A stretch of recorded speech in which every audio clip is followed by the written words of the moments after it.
अगर मरने के बाद मुसलमान को पता चले कि अल्लाह का तो कोई वजूद ही नहीं है तो सोचो कि उस मुसलमान पर क्या गुजरेगी। मुसलमान जिसे सारी जिंदगी अपना रब मानता रहा, मरने के बाद उसका मौजूद ना होना उसके लिए कितना तकलीफ दे साबित होगा।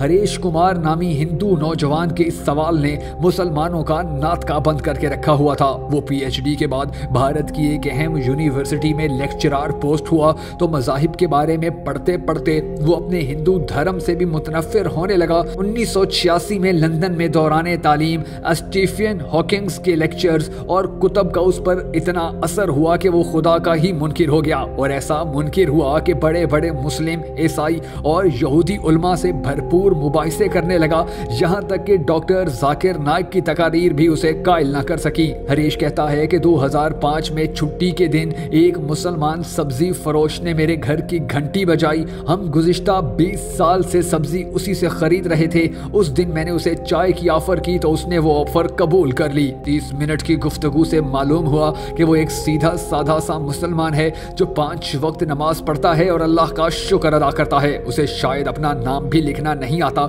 मगर वो सौदे में बहुत ही साफ गो और ईमानदार था। सब्जी मुनासिब दाम में बेचता था और जिंदगी गुजार रहा था। चाय खत्म करने के बाद चलते हुए उसने एक ऐसी बात कही कि जिसने मेरी जिंदगी ही बदल दी। वो बोला, डॉक्टर साहब, आपने बातों के दरमियान खुद बोला कि तकरीबन 6000 से लेकर 10,000 साल से इंसानी तारीख में पैगंबरों की कहानियां चल रही हैं और सबके सब एक अल्लाह और जन्नत और दोज़ख की बात करते हैं। और दूसरी तरफ साइंस मरने के बाद के हालात का जवाब आज तक नहीं दे सकी है। तो अब सिर्फ 2 ही इम्कानात बाकी बचते हैं, एक ये कि अल्लाह का वजूद नहीं है और दूसरा ये कि अल्लाह मौजूद है। अगर तो अल्लाह का वजूद ना हुआ तो मरने के बाद हम दोनों बराबर होंगे, लेकिन अगर आगे जाकर अल्लाह मौजूद हुआ तो फिर आप पकड़े जाएंगे। बताएं दोनों सूरतों में फायदे में कौन हुआ। इसलिए बेहतर यह है कि अल्लाह को मान लें और उसके कहने पर चलें। इसका कुरान तो इंसान को सीधी राह पर चलने का कहता है। मैंने सारी जिंदगी